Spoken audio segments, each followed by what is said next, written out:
Hey, welcome back to the Prayer for Healing podcast. My name is Clark Varon, and we are in the Book of Enoch right now. I'm reading the entire Book of Enoch as an audiobook, and this section is part 2 of the Astrological Book. If you missed part 1, you can find the link in the description below, and if you're just jumping in right now, then I highly recommend going back to the beginning and seeing the entire series all the way through so you don't feel lost with what is going on. The links to everything you need are below.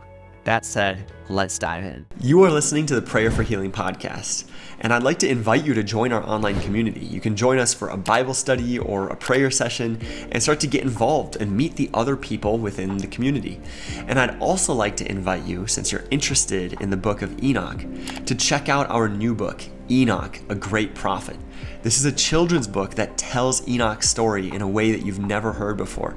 It takes all of this complicated text and it presses it down into a story that even a third grader can understand, and I know that you will love. You can find all the links that you need in the description below. So previously in the Astrological Book, we learned about the course of the sun and the course of the moon, and also the course of the stars, and how Enoch describes that there are portals that basically allow the sun, the moon, the stars to affect the conditions on Earth according to their season and where they are, and that there are chariots and winds that carry through all of the spirits that lead forth each new season from the heavens into the earth. That there are certain spirits that have a dwelling place, a resting place in the heavens until they come back down to earth again in order to bring forth the spirit of their season. For example, the spirits of the frost, the spirits of the dew, the spirits of the heat of the summer. He talks about all of these things as being spirits that only pass through into the earth when the sun, the moon, and the stars are aligned in order to bring forth that season. So that's what we've covered so far. And now we're going to dive into chapter 76 of the Astrological Book. And at the ends of the earth, I saw 12 portals open to all the quarters of the heavens, from which the winds go out and blow over the earth. 3 of them are open on the face, the east. Okay? So there's going to be 12 portals of winds, 3 in the east. We're about to see that there's going to be 3 in the south, 3 in the north, and 3 in the west. Okay? So 3 of them are open on the face. In parentheses, the text says the east to help you follow. But he calls this the face of the heavens, right?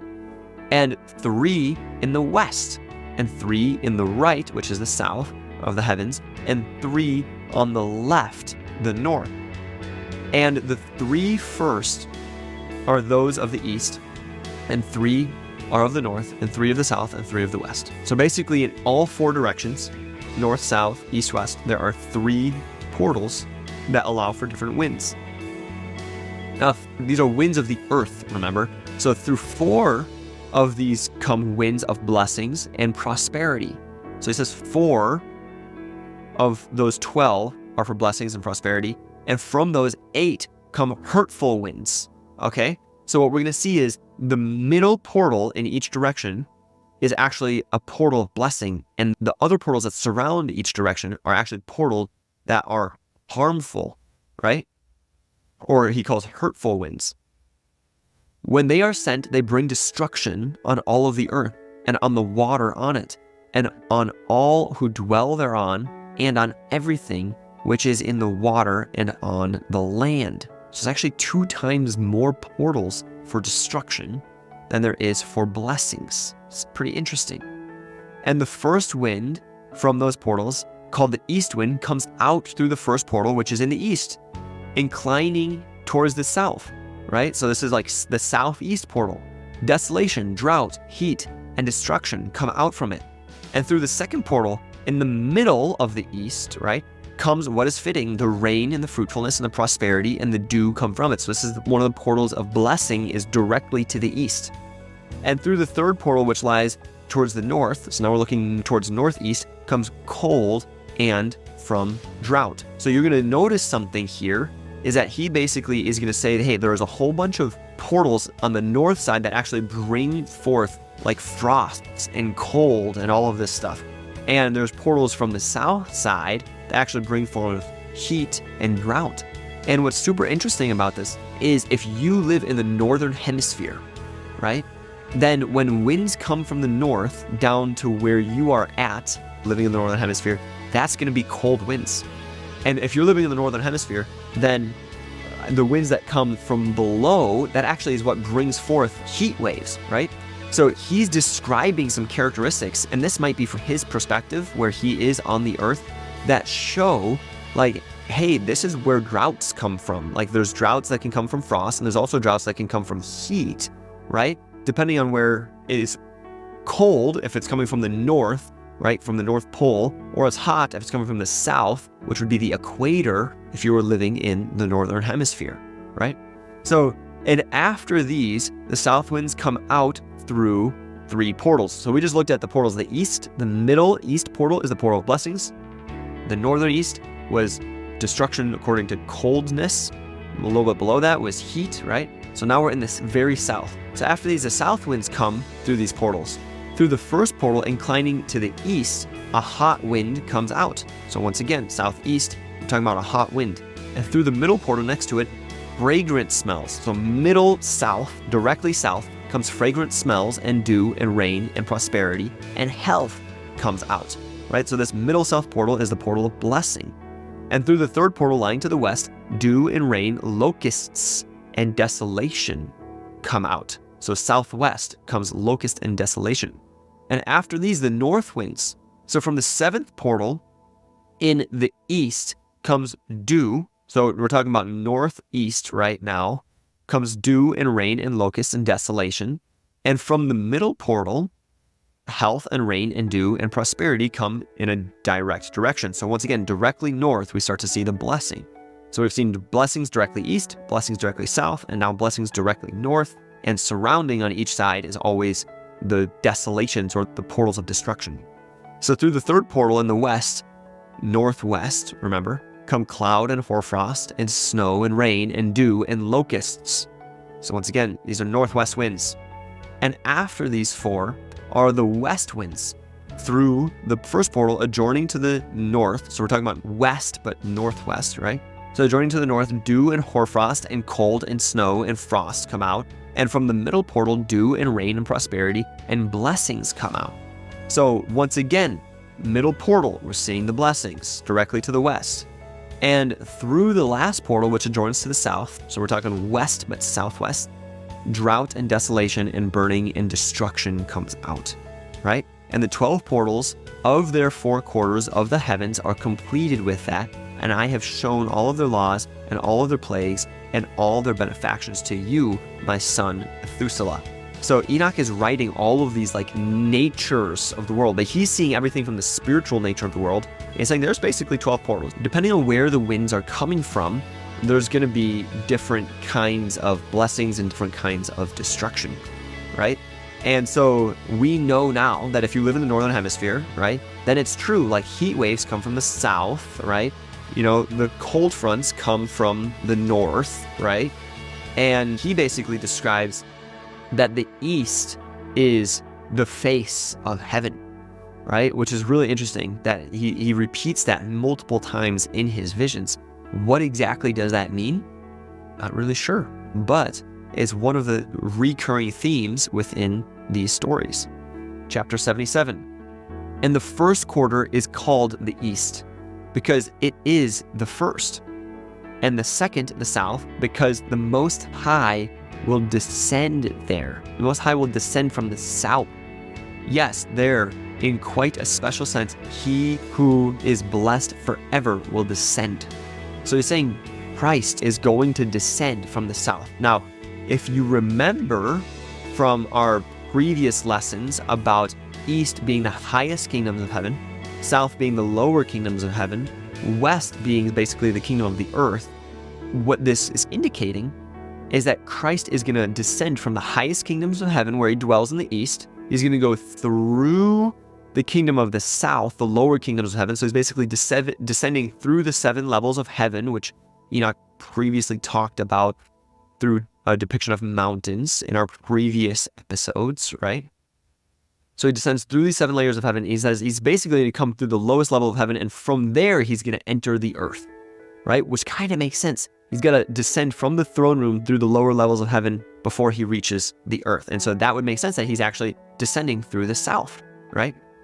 And the west quarter, which is named the diminished. Remember, the west was always depicting the earthly kingdoms, not really a kingdom of heaven, but more of like the kingdom where people were condemned and where there was desert and it needed nourishing from the rivers that flowed from the east and from the south, which are the kingdoms of heaven. Because all the luminaries of the heavens wane and go down there. So basically, I think he's trying to say something symbolic here. He's basically, all of this light, when we see the sunrise, all of the light rises from the east, right? The sun always rises from the east. And this is where all of the light of the kingdom of heaven comes. And then it wanes in the west. And he's basically saying the fact that the light gets diminished in the west, it's symbolic to how the earth ends up diminishing the light, whereas the east is where the light comes forth from, right? So we can think of, remember, his allegories or his previous visions, we are also known as parables. He's basically saying these parables are helping you understand spiritual things from the perspective of the symbols that we have here on earth. And the fourth quarter, named the north, is divided into three parts. So remember, the north, we barely even touched on the north in his previous visions. But remember, he said that there is an object that is in the north, right? So the fourth quarter, named the north, is divided into three parts. The first of them is the dwelling of men. So dwelling of men in the north. The second contains the seas of water and the abysses and forests and rivers and darkness and clouds. So basically all these different natural environments, okay? And then the third is the garden of righteousness. So we have the dwelling of men, the natural environments, and the garden of righteousness, which is basically the Garden of Eden, right? So these three things are in the north. And I saw 7 high mountains higher than all the mountains which are on the earth. And there came out hoarfrost, and days, seasons, and years pass away. And I saw 7 rivers on the earth larger than all the rivers. One of them coming from the west pours its waters into the great sea. And those 2 come from the north to the sea and pour their waters into the Erythraean Sea in the east. And the remaining 4 come out on the side of the north to their own sea, 2 of them to the Erythraean Sea, and 2 into the Great Sea, and discharge themselves there into the desert. I saw 7 great islands in the sea and in the mainland, 2 in the mainland, and 5 in the Great Sea. So here he starts to describe the earth as having 7 great mountains and 7 rivers. And the rivers flow from different directions and pour out into different directions. But the meaning of these things, we don't really know. Chapter 78. And the names of the sun are the following. The first, Orharis, and the second, Thomas. So the sun has 2 names. And the moon has 4 names. The first name is Asanja. The second, Ebla. The third, Benassi.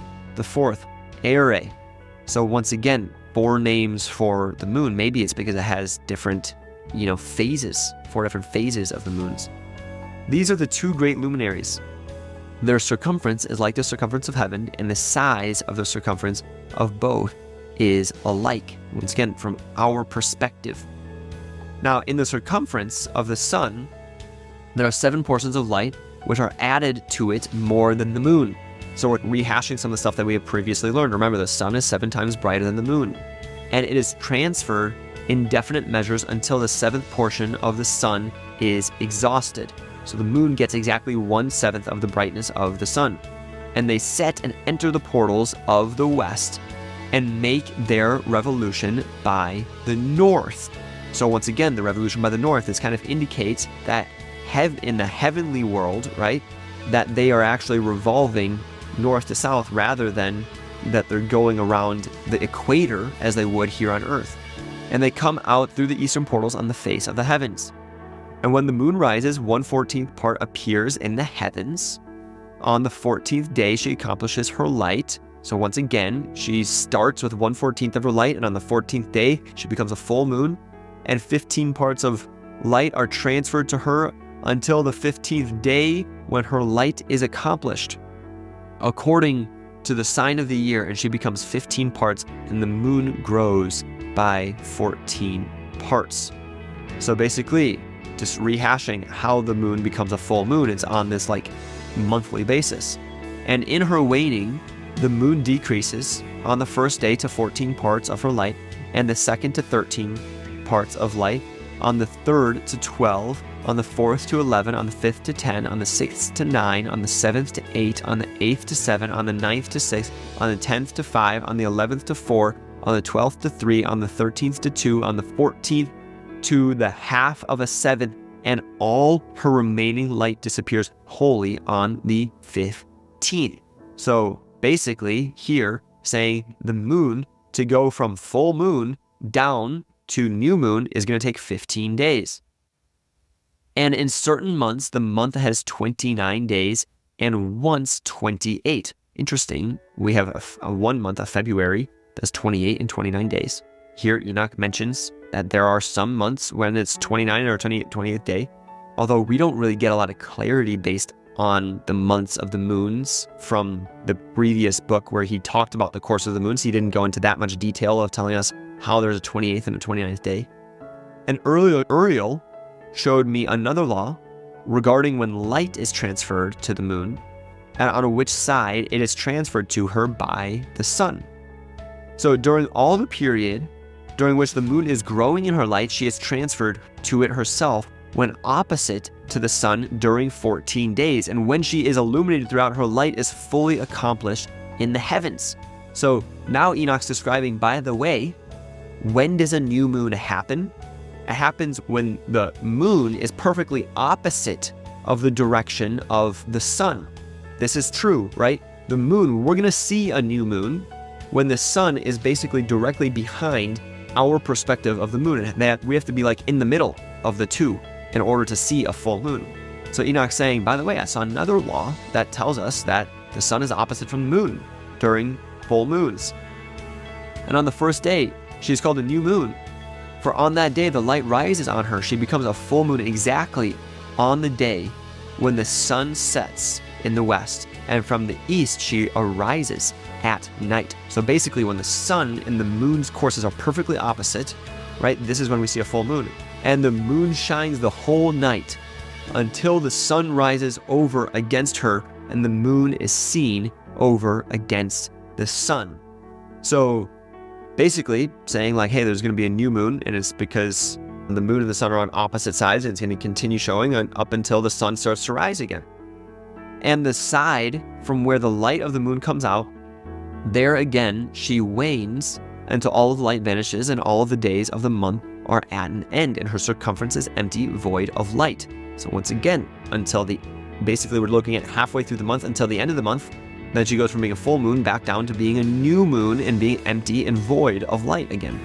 And 3 months she makes of 30 days, and at her time she makes 3 months of 29 days each, in which she accomplishes her waning in the first period of time, and in the first portal for 177 days. Now, I honestly don't know what this means. 3 months she makes of 30 days, so it sounds like she has 3 30-day months, right? And then it sounds like she has 3 29-day months, and then she accomplishes all of her waning in the first period of time and in the first portal for 177 days. If you know what this means, let me know, or drop your comment in the comment section, and I will add a little section that describes what this is talking about. But here it appears as if the months according to the moon are not equal, that some months are 30 days and some months are 29 days, and that the moon's course kind of changes over time, or it's at least the frequency of the full moon changes over time a little bit according to its place in relative to the sun. Remember, it's constantly changing a little bit in relation to the sun. Now, in the time of her going out, she appears for 3 months of 30 days each, and for 3 months she appears of 29 days. So once again, 3 30-day periods, 3 30-day cycles, and then 3 29-day cycles. At night, she appears like a man for 20 days each time. and by day she appears like the heavens, and there is nothing else in her except her light, the light of day. Hey, if you've been enjoying this episode, then please subscribe and comment below so that more people can hear about the Book of Enoch. Also, I want to invite you to order our new book, Enoch, A Great Prophet. It's a children's book that tells the story of Enoch from Enoch's perspective and organizes everything in chronological order. It allows you to understand Enoch's story in a way that's super simple that even a child could understand, and I know that you will love. You can order that book at enochbook.co. That's enochbook.co. See you there. Chapter 79. And now, my son, I have shown you everything. Now remember, Enoch is writing this to his son Methuselah. And the law of all the stars of the heavens is completed. And he showed me all the laws of these for every day, and for every season of bearing rule, and for every year, and for its going out, and for the order prescribed to it every month and every week, and the waning of the moon which takes place in the sixth portal. For in this sixth portal her light is accomplished, and after that there is the beginning of the waning.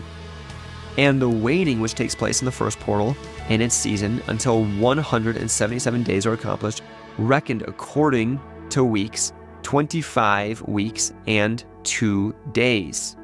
She falls behind the sun and the order of the stars exactly 5 days in the course of one period, and when this place which has been traversed, such is the picture and sketch of every luminary which the chief messenger Uriel, who is a leader, showed me. So it's super interesting here, as this last verse says, here's the picture and the sketch of every luminary which Uriel showed me. Now, a lot of what he's talking about here doesn't make sense without this picture. But there is a picture that Angel Uriel showed Enoch, saying, hey, to make all these things clear, here is a diagram, an understanding of how all of this stuff comes together. We don't have that diagram, and so there's actually a lot of missing information here about understanding the course of the moon. Now, chapter 80. And in those days, Messenger Uriel, or Angel Uriel, answered and said to me, behold, I have shown you everything, Enoch, and I have revealed everything to you, that you should see this sun and this moon in the leaders of the stars of the heavens, and all those who turn them, their tasks and times and departures. And in the days of the sinners, the years will be shortened, and their seed will be late on their lands and fields, and all things on the earth will alter, and will not appear in their time, and the rain will be kept back, and the heavens will withhold it. Basically, Uriel saying, look at how all of this runs, right? These are the laws of heaven, and these will be the case until the very end of times, when in the days of the sinners, during the last days, these things will change, right? The seasons will be altered, and because as the seasons altered, the spirits who should be coming at certain appointed times will no longer come at that certain time, because the sun, the moon, and the stars will no longer be in the right place during the right season to let these things come forth, and thus the rains will be late, and all of these different seasons will be held back. And in those times, the fruits of the earth will be backward and will not grow in their time, and the fruits of the trees will be withheld in their time. And the moon will alter her order and not appear at her time. And in those days the sun will be seen, and he will journey in the evening on the extremity of the great chariot in the west. So even the sun might appear at night, and will shine more brightly than accords with order of light. So basically saying the light of the sun might be darker or less dark, and many chiefs of the stars will transgress the order prescribed. So all of these things, remember, Enoch in the beginning, in the very beginning of the Book of the Watchers, he said, pay attention how everything worked perfectly for you, right? Pay attention to how the seasons come forth. Pay attention to how everything is perfectly created for you. At the end of times, God is not going to keep these things perfect for you. He's going to let things get all messed up so you can see what an imperfect God would have created, right? So you can see that without his perfection, without his intelligence at play, that there could be deep persecution, that the spirits could not come forth to allow this season to bear fruit so that you can have the tree at the right time and all of this stuff. And these will alter their orbits and their tasks and not appear at the seasons prescribed to them. And the whole order of the stars will be concealed from the sinners, and the thoughts of those on the earth will err concerning them, and they will be altered from their ways. Yes, they will err and take them to be gods, and evil will be multiplied on them, and punishment will come on them so as to destroy all. So he's saying at the end of times, these different moon and sun and stars, they're going to change their course. And the seasons, which have been the case since the beginning of time, are no longer going to be the case, right? It's going to be one of the forms of persecution that God shows people, hey, look at how imperfect the world could be without divine intelligence, right? And he says that because they changed their course, people are going to idolize them again. They will worship them as gods, and they will err by worshiping them as gods, and this will lead to evil on earth. Chapter 81, and he said to me, Enoch, observe these heavenly tablets. So once again, Angel Uriel is showing Enoch heavenly tablets, right? Things that are written out according to the finger of God, and read what is written thereon and mark every individual fact. So Enoch is actually forced to write down what he's reading on the heavenly tablets. And I observed the heavenly tablets and read everything which was written thereon, and understood everything, and read the scroll of all the deeds of mankind and of all the children of flesh that will be on the earth to the most remote generations. So he says that, remember that at the very end of times, there's going to be a scroll that's going to be opened during Judgment Day with all of our deeds. He claims to have read that scroll and to have seen all of the wickedness that is going to be taking place on the earth, even to the most remote generations. And thereon I blessed the great Lord, the King of glory forever, in that he has made all the works of the world, and I extolled the Lord because of his patience, and blessing him because of the children of men. He basically is like, when you look at all of the sins that we have created throughout time, man, it shows how patient and righteous God really is. And he worshiped him after reading those scrolls. And after that, I said, blessed is the man who dies in righteousness and goodness, concerning whom there is no scroll of unrighteousness written, right? He's like, blessed is those who are righteous, and their names aren't even in these unrighteous scrolls, right? And against whom no day of judgment will be found. And those 7 holy ones brought me and placed me on the earth before the door of my house, and said to me, declare everything to your son Methuselah, and show to all your children that no flesh is righteous in the sight of the Lord, for he is their creator. So he says the 7 angels, the 7 archangels, bring him down from the whirlwind that picked him up, and he gets brought back to his house, and they say, now go declare this to your son Methuselah, and show all of your children how righteous God is and how imperfect humanity is, and that the only thing that we can do is repent. And what we know about Enoch is he actually went forth and he created a ministry, and he preached these things to all the ends of the world during one of the most unrighteous times in history, and brought many people back to righteousness. Now 1 year we will leave you with your son until you give your last commands, that you may teach your children and record it for them, and testify to all your children. And in the 2nd year, they will take you from their midst. So Enoch now gets warned. He's basically saying you have 2 years until you're going to be taken. In this 1st year, testify to your children and write everything down that we have shown you, right? And testify to all of the generations, because in the 2nd year, you will be taken. Let your heart be strong, for the good will announce righteousness to the good.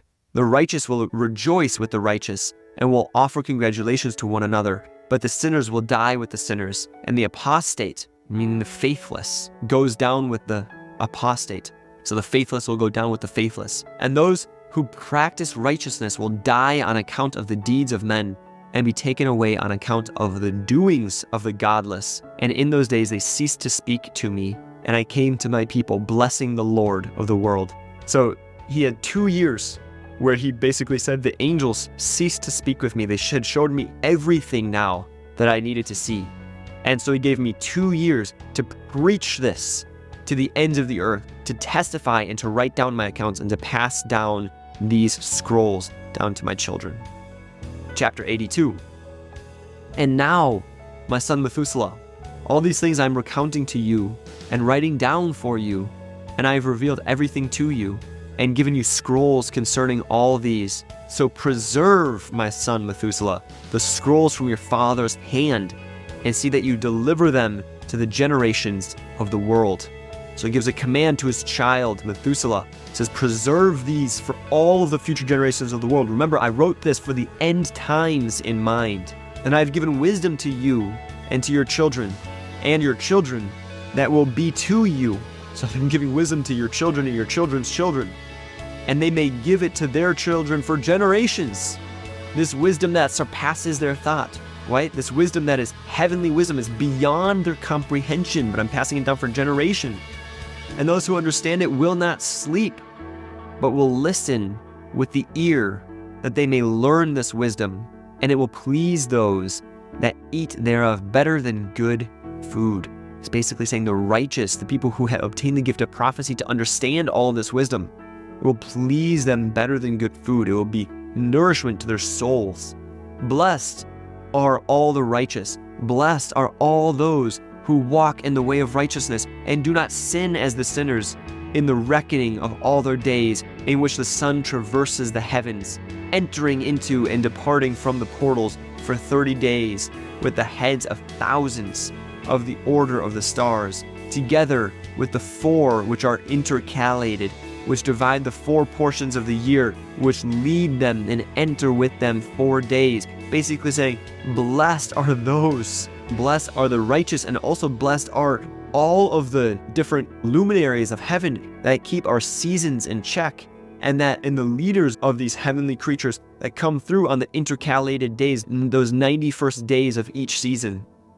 Owing to them, men will be at fault and not reckon them in the whole reckoning of the year. Yes, men will be at fault and not recognize them accurately, for they belong to the reckoning of the year and are truly recorded thereon forever. 1 in the first portal, and 1 in the third, and 1 in the fourth, and 1 in the sixth, and the year is completed in 364 days.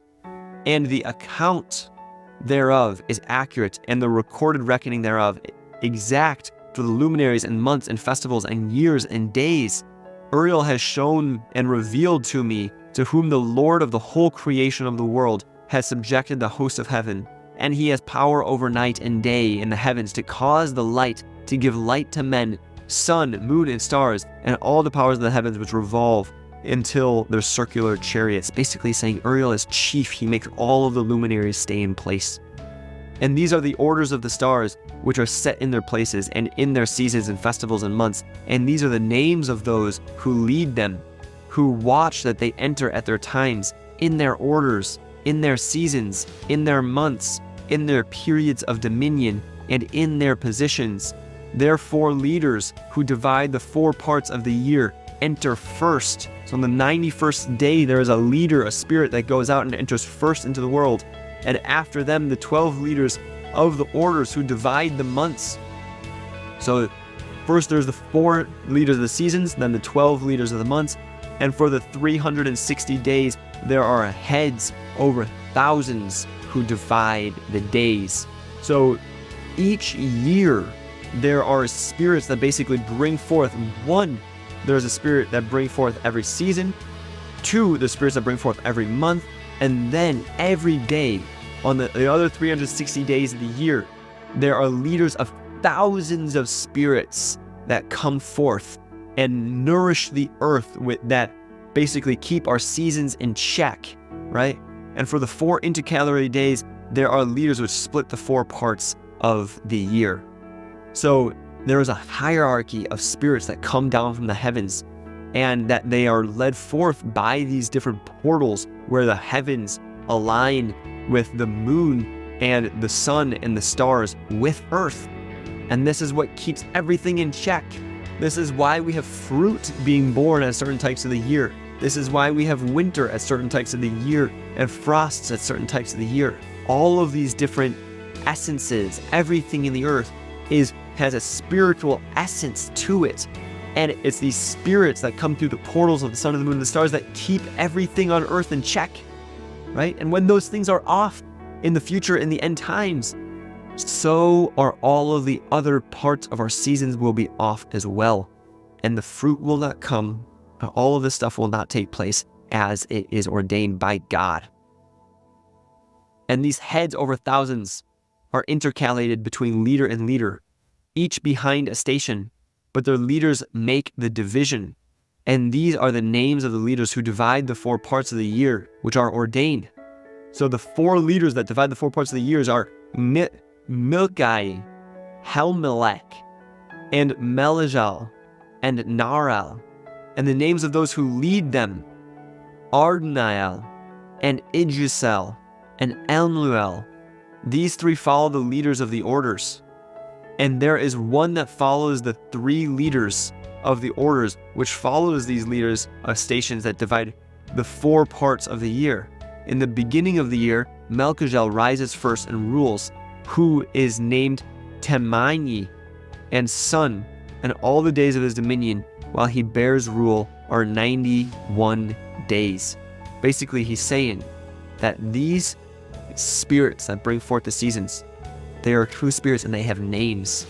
And one comes forth from the sun, right? That kind of leads the others. But there are leaders of each one of these 90-day periods. And these are the signs of the days, which are to be seen on earth in the days of his dominion: sweat and heat and stillness. And all the trees bear fruit, and leaves are produced on the trees, and the harvest of wheat, and the rose flowers, and all the flowers which come out in the field. But the trees of the winter season become withered. So it's bringing forth, remember, it's bringing forth basically the spirit of spring and summer, right? And winter is diminishing, right? And these are the names of the leaders which are under them: Berkael, Zebuel, and another who is added, a head of one of the 1,000 called Hilujetheth. And the days of the dominion of this leader are at an end. So remember, I said, think of that first period of 91 days as being like the middle of spring. He's basically saying, this is the first leader. Here are the signs of that leader coming forth. Remember, it's spring coming into summer. And then the next leader after him is Helmelech, whom one names the shining sun. And all the days of his light are 91 days. Remember, it's an all 91-day periods by these leaders. And these are the signs of his days on the earth: glowing heat and dryness. This is from summer solstice through the end of summer into basically the beginning of fall, right? So growing heat and dryness, and the trees ripen their fruits and produce all the fruits ripe and ready, and the sheep pair and become pregnant, and all the fruits of the earth are gathered in, as well as everything that is in the fields and on the winepress. These things take place in the days of his dominion. These are the names and the orders and the leaders of those heads of thousands: Giljael, Keel, and Heel. And the name of the head of 1,000 which is added to them, Asaphael. And the days of his dominion are at an end. And those are the leaders of the spirits that come forth from the summer solstice until basically midway through the fall. And that, ladies and gentlemen, is the end of the astrological book. And Enoch is the only person who's ever seen these things. He said, I will be the only person who will ever see these things, and you will never learn about these parts of the natural world from anyone else. He said that previously in his other books. But how cool is it to think that the heavenly world, the luminaries, those bring forth the spirits that nourish our earth and bring forth the different seasons and cycles and all of the dews of the earth and all of the frosts. All of those things come forth from the luminaries to earth through winds being carried on chariots. This is the way that Enoch saw all of this stuff taking place. And he said, when the luminaries, when they are off, expect the seasons to be off as well. Because it's the luminaries that actually bring forth the different spirits of the seasons. And these spirits, they have leaders. And they have leaders that are over each season of 91 days. And they have leaders that are over each of the months. And they have leaders that thousands that take care of the daily basis, the day-by-day basis. It's like this is what keeps all of the spiritual elements of the earth in place, in check, and being fed according to their season. That's the astrological book. We have 2 books left. The next book is Enoch's Dream Visions. Get ready to have your mind blown, because these are some of his coolest visions. His previous visions were cool. These next ones are even cooler. I'll see you guys in the next episode. Hey, thanks again for watching this episode. My name's Clark Varon, and you're listening to the Prayer for Healing podcast. And if you enjoyed this episode, please don't forget to like, subscribe, and comment below, and join one of our online communities. We've got Bible studies and prayer sessions, and they're a ton of fun. I'm sure you're going to love them, and we would love to meet you. And don't forget that we have a new book out called Enoch, a Great Prophet. If you're interested in learning more about the Book of Enoch, this book is going to be great for you. It's written in a way that your children will understand and that you will love, and even Bible scholars would approve of, because it's an accurate story of all of this complicated text pressed down into one easy to understand children's book. So go ahead, you can order that at enochbook.co. That's enochbook.co. All the links that you'll need to our prayer sessions and our Bible studies and the Enoch book are in the description below.